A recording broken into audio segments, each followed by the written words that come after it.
కీచక పర్వం వెలుగులోకి వచ్చింది. ఉద్యోగం పేరుతో ఓ మహిళను ఏడాదిన్నర కాలంగా వేధిస్తున్నారని ఆ మహిళ ఇవాళ ఒక సెల్ఫీ వీడియో మీడియాకు అందించింది. సో దీనికి సంబంధించి పూర్తి ఇన్ఫర్మేషన్ మా ప్రతినిధి సంతోష్ నడుదాం. సంతోష్, ఈ అరవ శ్రీధర్ వ్యవహారంలో బాధిత మహిళ ఆరోపిస్తున్నట్టుగా ఏడాదిన్నరగా ఆ మహిళను లైంగికంగా వేధించడం, పలుమార్లు అత్యాచారానికి పాల్పడము, గర్భస్రావం చేయించడము, చాలా కంప్లైంట్స్ ఉన్నాయి ఇతని పైన. సో ఇప్పటికే ఈ వీడియో వైరల్ అయింది. మొత్తం అంతా రెండు తెలుగు రాష్ట్రాలు కూడా చాలా అవాక్కై చూస్తున్నటువంటి పరిస్థితి. ఒక ఎమ్మెల్యే అయి ఉండి అహంకారంతో పదవిని అడ్డం పెట్టుకొని ఈ రకంగా మహిళలను వేధిస్తున్నాడు అని అంటే, మరి దీనిపైన మహిళా కమిషన్ ఏమైనా స్పందించిందా? దీన్ని ఏమైనా సుమోటోగా తీసుకునేటువంటి అవకాశం ఉందా? ఏంటి చెప్పండి డీటెయిల్స్.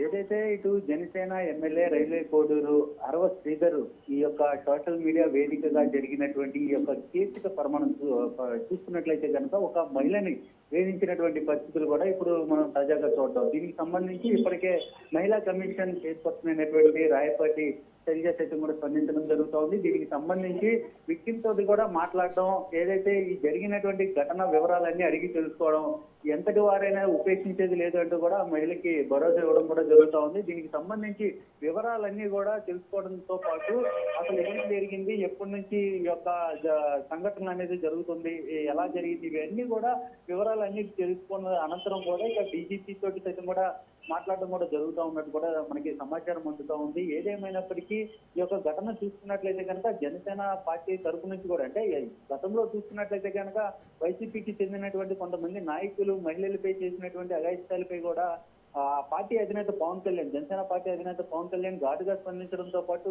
మహిళలపై అత్యాచారాలు చేస్తున్నారు అంటూ కూడా ఇటు వారిపై విరుచుకుపడడం కూడా జరుగుతూ ఉంది. అంతేకాకుండా మహిళల మిస్సింగ్స్ కూడా జరిగాయంటూ కూడా గతంలో దాదాపు 32,000 మంది మహిళలు మిస్సింగ్ అయ్యారు. గవర్నమెంట్ వచ్చిన తర్వాత కూడా మేము ఆ అన్నింటిని కూడా వెలికిస్తామన్నటువంటి భరోసా ఇచ్చినప్పటికీ ఇప్పుడు తాజాగా చూసుకున్నట్లయితే కనుక ఇటువంటి ఘటన అనేది జనసేన నుంచి కూడా ఈ యొక్క ఘటన రావడంతో దీనికి సంబంధించి ఇప్పటికే పార్టీ సైతం కూడా ఆరా తీయడం కూడా జరుగుతూ ఉంది. అంటే ఇది ఏ విధంగా జరిగింది, ఏంటి, అసలు ఎందుకు చేయాల్సి వచ్చినటువంటి పరిస్థితి, అసలు ఎప్పటి నుంచి ఇవన్నీ కూడా ఒక ఉద్యోగం పేరుతో ఆ మహిళలను వేధించడంతో పాటు కుటుంబంలో కలహాలు రేకెత్తించడానికి కారణాలు, వీటన్నిటిపై కూడా ఇటు అధిష్టానం, జనసేన అధిష్టానం సైతం కూడా సీరియస్ అవడం కూడా జరుగుతుంది. దీనిపై మహిళా కమిషన్ సైతం ఇప్పటికే జనసేన పార్టీ తరఫు నుంచి అధినేత తోటి కావచ్చు, అదేవిధంగా ఆ పార్టీ నుంచి కీలకమైనటువంటి ఇన్ఛార్జీలతో సైతం కూడా వివరాలన్నీ అడిగి తెలుసుకోవడం కూడా జరుగుతుంది. దీనికి సంబంధించినటువంటి విషయంతో మాట్లాడినటువంటి వివరాలను కూడా ఇటు మహిళా కమిషన్ నుంచి కూడా అక్కడ జనసేన పార్టీకి అయితే అందించడం కూడా జరుగుతూ ఉంది. ఏదేమైనప్పటికీ ఈ ఘటనపై బాధితులను ఎవరైనా సరే, ఎంతటి వారైనా కూడా ఉపేక్షించేది లేదు, అండగా ఉంటామంటూ కూడా ఈ యొక్క వ్యక్తిని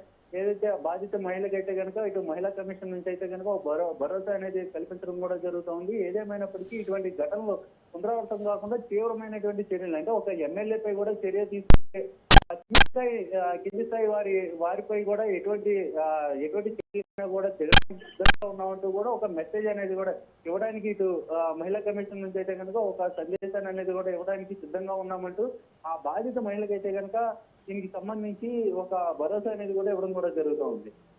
రైట్. అయితే ఈ శ్రీధర్ చేస్తున్న అరాచకాలు, ఆగడాలకి ఒక మహిళ మాత్రమే ఇప్పటి వరకు బయటకు వచ్చి అతను చేస్తున్నటువంటి అరాచకాలను బయటపెట్టింది. సో ఇది ఈ ఒక్క మహిళతోనే ఆగిందా, లేదంటే ఇంకా మరింత మంది మహిళ బాధితులు కూడా ఎవరైనా ఉండొచ్చా?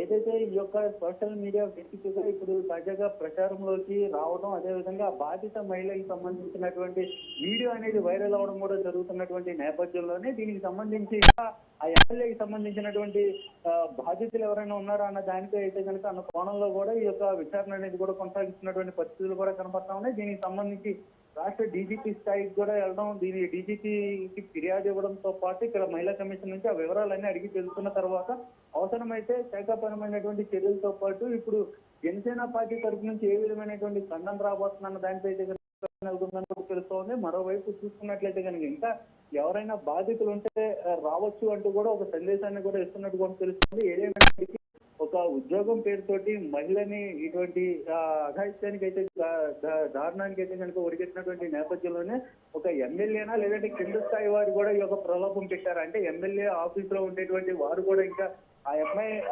బాధిత మహిళల్ని ప్రలోభానికి చేసేలాగా ప్రవర్తించారా, ఇటువంటి అన్ని కోణాల్లో కూడా ఇటు మహిళా కమిషన్ అయితే వివరాలన్నీ అడిగి తెలుసుకున్నట్టు కూడా తెలుస్తోంది. అంటే ఎమ్మెల్యేతో పాటు ఆ ఎమ్మెల్యే ఆఫీస్ లో పనిచేసే వారందరిపై కూడా ఇటు పూర్తి స్థాయిలో వివరాలు అడిగి తెలుసుకోవడం కూడా జరుగుతుంది. ఎమ్మెల్యే దగ్గరికి ఎవరు తీసుకెళ్లారు, ఎలా పరిచయం అయింది, అంటే ఇలాంటి అన్ని కోణాల్లో కూడా పూర్తి స్థాయిలో వివరాలన్నీ సేకరించే పనులు అయితే కనుక ఈ యొక్క మహిళా కమిషన్ సేకరిస్తున్నట్టు కూడా తెలుస్తా ఉంది. ఎందుకంటే ఒక ఉద్యోగం కోసం డైరెక్ట్ గా ఎమ్మెల్యే దగ్గరికి వెళ్ళారా, లేదంటే మీడియేటర్ ద్వారా మధ్య ద్వారా అయితే కనుక ఎమ్మెల్యే దగ్గరికి వెళ్ళారా, వీరి ద్వారా కూడా ఎవరైనా మోసగించారా, ఇటువంటి అన్ని కోణాల్లో కూడా అడిగి తెలుసుకోవడంతో పాటు ఇంకా రిమైనింగ్ బాధితులు ఎవరైనా ఉన్నా సరే ఈ వెలుగులోకి వచ్చేందుకు అవసరమైతే కనుక ఫిర్యాదు అందిస్తే మాత్రం తప్పనిసరిగా కూడా యాక్షన్ తీసుకుంటామంటూ కూడా ఒక భరోసా అనేది కూడా కల్పిస్తున్నట్టు తెలుస్తా ఉంది.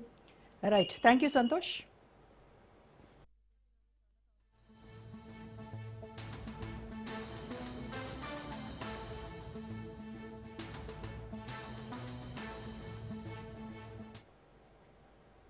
రైట్, ఇప్పుడు ఒక షార్ట్ బ్రేక్